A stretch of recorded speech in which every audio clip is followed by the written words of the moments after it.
Hi everyone, welcome back to my channel. आज की video बहुत इंपॉर्टेंट होने वाली है, स्पेशली उन कैंडिडेट्स के लिए जो टीजीटी साइंस पोस्ट को टारगेट कर रहे हैं।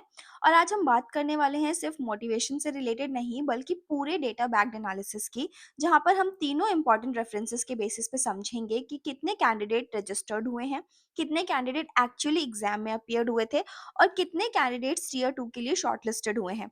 और इस एनालिसिस के बेसिस पे हम समझेंगे एक्चुअल कंपटीशन कितना है, कैटेगरी वाइज सिचुएशन क्या रही है, टीयर 2 के लिए शॉर्ट लिस्टेड रेशियो क्या रहा है और क्या बनेगा, और अब हम सीरियस एस्पिरेंट्स को क्या स्ट्रैटेजी को फॉलो करना चाहिए। तो वीडियो के एंड तक देखते रहिए ताकि मैं आपको पूरा ब्रेकेज करके बता पाऊँ, क्योंकि मैंने आपको सारे नॉन रॉ नंबर्स के साथ में प्रैक्टिकल इंटरप्रिटेशन क्या हो सकता है वो इस वीडियो में एनालिसिस किया है। तो जो भी बच्चे टीजीटी के लिए अपीयर हो रहे हैं for the KVS NVS part, उनके लिए बहुत इंपॉर्टेंट हो जाता है कि उनको एक प्रैक्टिकल एनालिसिस पता हो कि क्या एक्चुअली होने वाला है। So let's begin with the registered candidates for tier 1, जहाँ पे हम सबसे पहले बात कर लेते हैं। पहले आप पीजीटी का तो देख लीजिए, जो भी पीजीटी में अपीयर होने वाले हैं, specially for the biology section जो भी पीजीटी में अपीयर होने वाले हैं वो अपना रेशियो यहाँ पर देख सकते हैं। ये कैंडिडेट रजिस्टर्ड थे टीयर 1 के लिए। Now come to the TGT section which is very important, जहाँ पर हम बात करेंगे ईडब्ल्यूएस कैटेगरी के, जिसमें 2552 कैंडिडेट्स ने रजिस्टर कराया था। Then OBC non creamy layer की बात करें तो 14264 थे। देन एससी की बात करें तो 88293 थे। Then ST 2317। जनरल कैटेगरी की बात करें अगर यूआर की तो 15472 थे। ठीक है। ईएसएम और एचआई और आपका एलडी एंड अदर डिसेबिलिटीज के ये हैं, और ये है वीआई के। ठीक है, तो ये कैंडिडेट्स का रेशियो है। आप यहाँ पे देख लीजिए टीयर 1 के लिए कितने रजिस्ट्रेशन हुए थे। तो इससे एक बात तो क्लियर होती है कि जो रजिस्ट्रेशन लेवल पर ही टीजीटी साइंस बहुत हाई डिमांडेड पोस्ट थी, जिसमें specially UR category and the OBC category में बहुत ज़्यादा रजिस्ट्रेशन हुए हैं। ठीक है। अब अपीयर्ड कैंडिडेट्स की अगर मैं बात करती हूँ, जहाँ पर total number of candidates appear हुए थे इन टीयर 1, तो अब हम ये देख लेते हैं कि ईडब्ल्यूपीजीटी वाले तो यहाँ से देख लें, अपना मैंने हाईलाइट कर दिया उनके लिए। But specially for the TGT section में बात करूँ तो total appeared candidate for the EWS category थे 2284। Then 12456 for the OBC category. Then SC category के लिए 6374, एसटी के लिए 1790, यूआर कैटेगरी जनरल कैटेगरी के लिए 13161, and so on and so forth for the ASM HI LD and other disability. ठीक है। Now इससे हम ये बता सकते हैं कि एक्चुअली अच्छी खासी फिल्टरिंग नेचुरली हो गई है। ठीक है, क्योंकि सारे कैंडिडेट्स ने एग्जाम नहीं दिया है। नाउ शॉर्ट लिस्टेड कैंडिडेट की अगर मैं बात करूं तो हम देख लेते हैं कि टोटल जो शॉर्ट लिस्ट हुए हैं फॉर टीयर 2, ये आपके लिए एक्चुअल एनालिसिस है, क्योंकि यहाँ पे आपका कॉम्पिटिशन होने वाला है अब बाकी बच्चों से। तो सबसे इंपॉर्टेंट डेटा ये आप खुद से देख लीजिए फॉर द पीजीटी सेक्शन, जहाँ पे बहुत ही कम कैंडिडेट्स अपीयर हो पा रहे हैं। टीजीटी साइंस की स्पेशली बात करते हैं तो कितने सारे कैंडिडेट थे, उनमें से सिर्फ 396 ईडब्ल्यूएस कैटेगरी में है, ओबीसी में 1103, एंड देन शेड्यूल कास्ट में 636 है, एसटी में 291 है, यूआर कैटेगरी में 1715 है, and so on and so forth for the other categories. तो ये शॉर्ट लिस्टेड नंबर हम एक्चुअली ये बताता है कि कंपटीशन का प्रेशर कितना है। एक्चुअली में देखा जाए तो कितने स्टूडेंट्स कंपटीशन में हैं आपके साथ में, जो टीयर 2 में लिखने वाले हैं एग्जाम को। तो अगर हम मोटा-मोटी अगर रजिस्ट्रेशन का क्राइटेरिया समझें, तो एक बार मैं आपको शॉर्ट लिस्टेड बता देती हूँ कि अप्रॉक्स टीजीटी साइंस में क्या है। तो ईडब्ल्यूएस कैटेगरी में आपने देखा कि 2284 में से आपके 2252 इतने कैंडिडेट्स, सॉरी, ये आपका था 2552, इतने कैंडिडेट्स को शॉर्टलिस्ट किया गया था। ओबीसी कैटेगरी की बात करूँ तो 12,500 एंड 456 थे, जिसमें टोटल कैंडिडेट्स तो जो रजिस्टर हुए थे वो ये थे, इनमें से इतना आया है। देन एससी कैटेगरी की अगर बात करूँ तो 6374 था आउट ऑफ 8293, इसमें बहुत ज़्यादा है।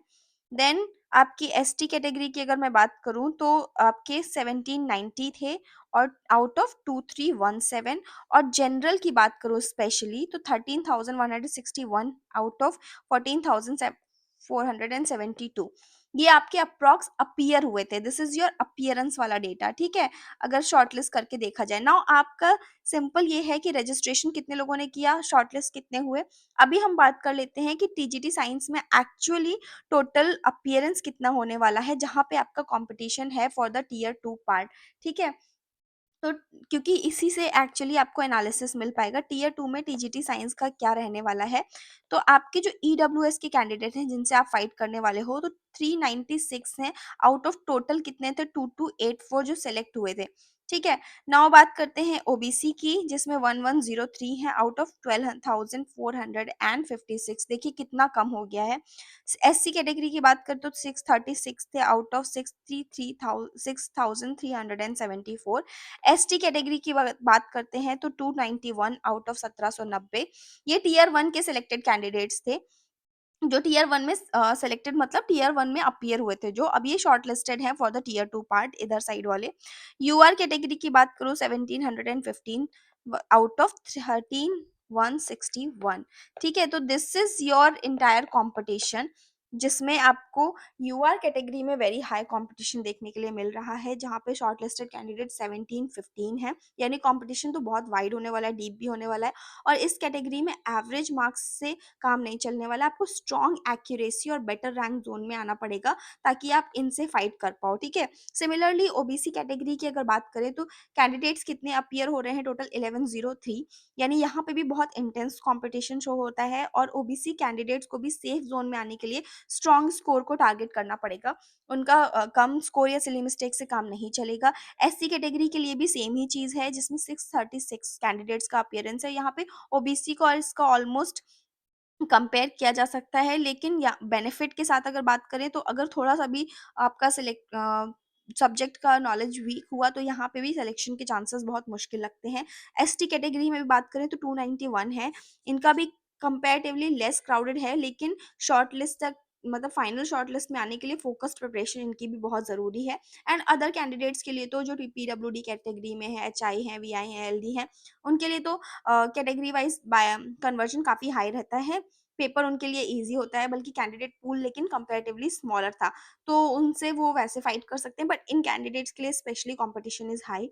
तो अभी एक कंक्लूजन अगर हम निकालते हैं तो टीजीटी साइंस के लिए एक्चुअल में क्या होना चाहिए? एक तो इंटरेस्ट आपका हाई होना चाहिए, ठीक है? जिसकी वजह से आप पोस्ट में अपीयर कर पाओ, रजिस्ट्रेशन तो हाई था ही, अपीयरेंस भी आपको हाई देखने के लिए मिली।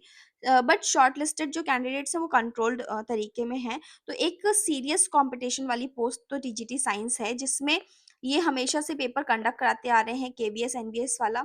एक सेकंड, केवीएस, एनवीएस हमेशा से पेपर को कंडक्ट कराता आ रहा है, तो यहाँ पे कॉम्पिटिशन का लेवल ज़्यादा दिख सकता है between UR, OBC and SC category, क्योंकि ईडब्ल्यूएस का ऑलमोस्ट सिमिलर रहता है, तो हम उन्हें जनरली ऐसे ही कंसिडर करते हैं कि ओबीसी के साथ में ही वो फाइट कर रहे हैं। फॉर्म तो बहुत लोग भरते हैं, लेकिन एग्जाम में सब अपीयर नहीं होते हैं, इसलिए एस्पिरेंट्स को डीमोटिवेट होने की ज़रूरत नहीं है। सिर्फ रजिस्ट्रेशन नंबर्स देख के आप डीमोटिवेट मत होइए।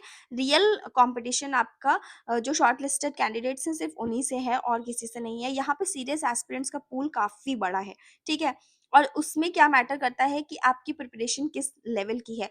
अभी इस वाली कैटेगरी को तो बहुत स्कोर हाई करना पड़ेगा अपना, ताकि एक फाइनल क्वेश्चन वो प्रोवाइड कर सकें फॉर फाइनल सिलेक्शन, ठीक है। एससी-एसटी कैंडिडेट्स को भी रिलैक्स तो रहना नहीं है, क्योंकि रॉ नंबर्स देखा जाए तो वो भी उनके भी स्ट्रॉन्ग है, तो उनको भी सिमिलरली अच्छा खासा तैयारी करनी पड़ेगी। अगर सब्जेक्ट वाइज एनालिसिस किया जाए तो सब्जेक्ट नॉलेज सिर्फ होना एनफ नहीं है। अगर सब्जेक्ट नॉलेज के साथ साथ आपने साइंस के कंटेंट को मल्टीपल टाइम रिवाइज किया है, एमसीक्यू हैंडलिंग आपको आती है अच्छी तरीके से, ठीक है, आपकी speed in the exam accurate है कि नहीं है, आप जो क्वेश्चंस को अटेम्प्ट कर रहे हो उनकी एक्यूरेसी देखनी पड़ती है, और जो आपने मॉक टेस्ट लगाए हैं उनमें आपका एवरेज रेशियो कितना बन रहा है, और जिन कैंडिडेट से आप बनाने कॉम्पीट किया है इन दी मॉक टेस्ट, उनमें आपका स्कोर कितना बन रहा है, इन सब पर काम करना पड़ता है, ठीक है?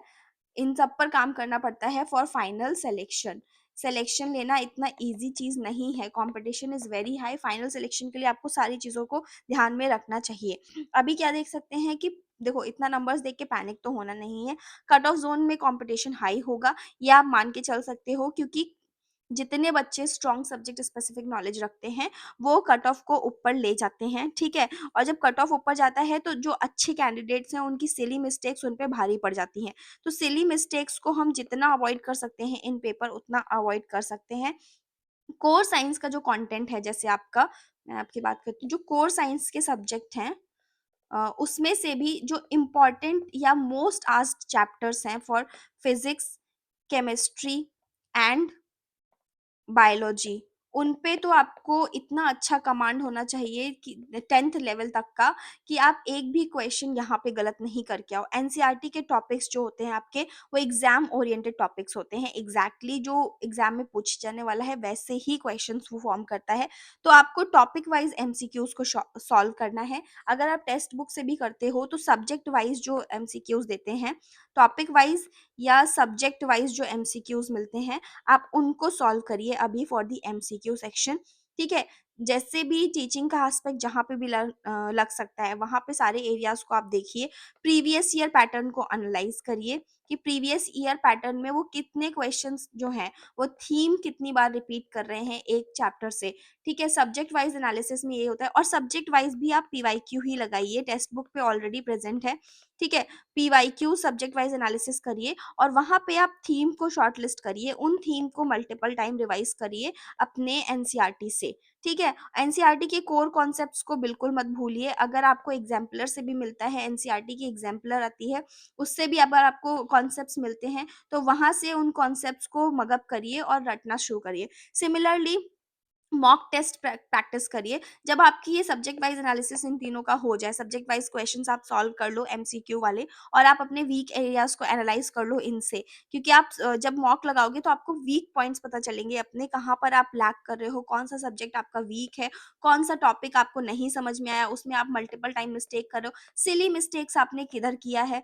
तो ये सारी चीज़ों को एनालाइज करने के बाद उन टॉपिक्स को मल्टीपल टाइम रिवाइज करिए, ताकि आप उन टॉपिक्स को एग्जाम में गलत नहीं करके आ पाओ। एक्यूरेसी बहुत इंपॉर्टेंट है। एक्यूरेसी जब तक नहीं होती है तब तक कैंडिडेट्स सिलेक्शन रेशियो नहीं ले पाते हैं। अगर आपके 100 क्वेश्चंस आ रहे हैं, सॉरी, और आप 100 क्वेश्चंस को ही अटेम्प्ट करके आ रहे हो इन द एग्जाम, तो एक्यूरेसी आपकी इतनी अच्छी होनी चाहिए कि 15 से कम सिली मिस्टेक्स या केयरलेस मिस्टेक्स आप करो, ताकि आपके अगर नेगेटिव भी होते हैं इतने, क्योंकि यहाँ पे आपका नेगेटिव मार्किंग 1/4 का है, तो यहाँ पे अगर आपके 4 क्वेश्चन गलत करोगे तब एक क्वेश्चन सही जाएगा।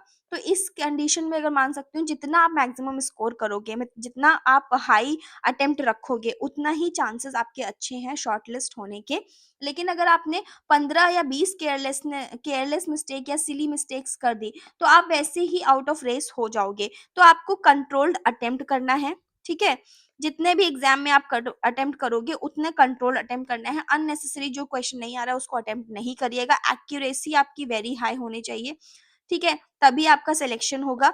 और रिविजन बेस्ड एनालिसिस आपको करना है, रिविजन बेस्ड कॉन्फिडेंस आपका होना चाहिए, जिससे आपको एग्जाम में जब अपीयर हो तो क्वेश्चन देख के घबराहट नहीं हो, specially for the OBC UR category, ठीक है? इनका कंपटीशन बहुत हाई होता है, इनको अपने स्कोर बढ़ाना ही पड़ता है एट एनी कॉस्ट। तो उनके लिए मैं बोलूंगी कि आप जितना हो सके टारगेटेड स्ट्रॉन्ग करो, टारगेटेड स्कोर करो, स्ट्रॉन्ग स्ट्रैटेजी रखो, और थोड़ा सा दिमाग खोल के पेपर दो, ठीक है? S C S T candidate को भी रिलैक्स नहीं होना है, उनका खुद का पूल इतना हाई है कि उनको अगर ओवर कॉन्फिडेंट होके वो पेपर को अटेम्प्ट करते हैं कि हमारा तो कट ऑफ कम जाता है, तो आप वैसे भी आउट ऑफ रेस हो सकते हो। अगर आपने अपने कैटेगरी में ही टॉप परफॉर्मेंस ब्रैकेट को नहीं निकाल पाया, तो शॉर्टलिस्ट होने में बहुत दिक्कत हो सकती है। तो अपनी खुद की कैटेगरी में आपको टॉप स्कोर करना पड़ेगा, तभी आप जाके कहीं फाइनल लिस्ट में नाम देख सकते हो अपना। तो सिर्फ नोट्स पढ़ने की जरूरत नहीं है, टीजीटी साइंस को क्रैक करने के लिए आपको एनालिसिस आना चाहिए। और एनालिसिस कैसे आना चाहिए, कि आपको जब मॉक टेस्ट आप दोगे तो उसमें आप टाइम मैनेजमेंट देखो कितना कर पा रहे हो, ठीक है?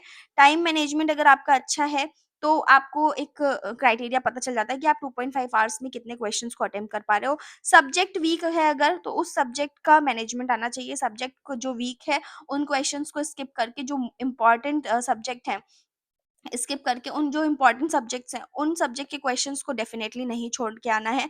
सिली मिस्टेक्स बिल्कुल भी नहीं करनी है, मैं ये बहुत बार बोलती हूँ, इस ये आपका सिलेक्शन रोक देता है, ठीक है? जितने भी हो सके अवॉइड करिए, एग्ज़ाम प्रेशर में आई नो ये हैंडल नहीं होता है, लेकिन ट्राई करिए कि मॉक्स जब आप दे रहे हो, तो वहाँ पे भी ये चीज़ फ़ॉलो करो कि सिली मिस्टेक्स नहीं हो। एक्चुअल रेंज क्या हो सकता है आपका स्कोर का, जितने आप टेस्ट देते हो, सपोज़ आपके 5 टेस्ट आपने दे दिए, मॉक टेस्ट की मैं बात कर रही हूँ, उसमें से हर एक मॉक टेस्ट में आपका 2 से 3 नंबर बढ़ना चाहिए नेक्स्ट टेस्ट में, तभी आपका एनालिसिस सही हो रहा है, तभी आप उस पे काम कर पा रहे हो, ठीक है? रिवीजन साइकिल को आप 3 लेयर्स में डिवाइड कर लो। 3 लेयर्स में कैसे? फर्स्ट रिवीजन तो आपका after completion of the subject होना चाहिए, ठीक है? After completion of the subject आप फर्स्ट टाइम रिवीजन करोगे। सेकंड रिवीजन आपका होना चाहिए मॉक्स के थ्रू या एमसीक्यूज़ के थ्रू, ठीक है? थर्ड रिवीजन में आप जाओ फुल मॉक्स फॉलो करो, ठीक है? फुल मॉक्स को लगाओ जितना हो सकता है और एरर नोटबुक बनाओ अपनी एक। उस एरर नोटबुक में आप मेंशन करते जाओ वीक टॉपिक्स, ठीक है? वीक न्यूमेरिकल सेक्शन जहाँ पे आप अटेम्प्ट नहीं कर पा रहे हो। टाइम मैनेजमेंट, किन क्वेश्चंस में आपको बहुत कम टाइम लग रहा है, किन में बहुत ज़्यादा टाइम लग रहा है। तो ये सारी चीज़ों का एनालिसिस बहुत ज़रूरी है फॉर अ फाइनल सिलेक्शन। तो अगर हम ये बोल सकते हैं कि टीजीटी का फाइनल कंक्लूजन निकालें तो पिक्चर बहुत क्लियर है। अपीयर्ड जो कैंडिडेट्स हैं वो बहुत ज़्यादा थे, लेकिन शॉर्ट लिस्टेड नंबर कंट्रोल में है और कैटेगरी वाइज़ कॉम्पिटिशन काफ़ी सीरियस है।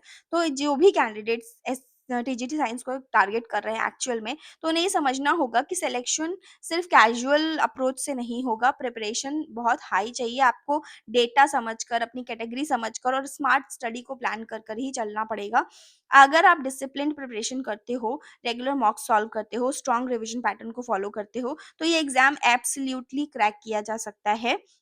तो अगर आप चाहते हो कि आप ये एग्ज़ाम को क्रैक करो, तो ये एनालिसिस ध्यान से समझ लो। इस एनालिसिस से आपको एक पूरा आइडिया लग पाएगा कि एक्चुअल में फाइट आपकी अपनी कैटेगरी में इस तरीके से है और यहीं पे आपको अच्छा स्कोर करना है। यूआर कैंडिडेट के लिए स्पेशली आप लोगों को ध्यान से पेपर को अटेम्प्ट करके आना है और कोई भी सिली मिस्टेक्स नहीं करनी है। आपका सिलेक्शन एब्सोल्यूटली होगा अगर आपने इन सारी चीज़ों को फॉलो किया है, क्योंकि टीजीटी साइंस जो है that is high demanded job, ठीक है? मोस्टली कैंडिडेट्स यहाँ अपीयर होते हैं, हाई कॉम्पिटिशन रहता है, हाई पोस्ट होती है, तो आपको उसी तरीके से अपना स्ट्रैटेजी को फ़ॉलो करना है कि आपका कंटेंट टू द पॉइंट होना चाहिए, मॉक्स टू द पॉइंट होने चाहिए, रिविज़न टू द पॉइंट होना चाहिए, तभी आपका फाइनल सिलेक्शन होगा। ये मत सोचा करो कि कट ऑफ कम चली जाए, ज़्यादा चली जाए, आप कितने प्रिपेयर्ड हो उस पे मैटर करता है। तो अगर आपको मेरी वीडियोज़ पसंद आती हैं और आपको थोड़ा-सा भी इससे कुछ सीखने के लिए मिलता है, तो प्लीज़ लाइक करिए, शेयर करिए और चैनल को प्लीज़ सब्सक्राइब कर दीजिए। आप में से बहुत सारे लोग देखते हैं लेकिन सब्सक्राइब नहीं करते हैं।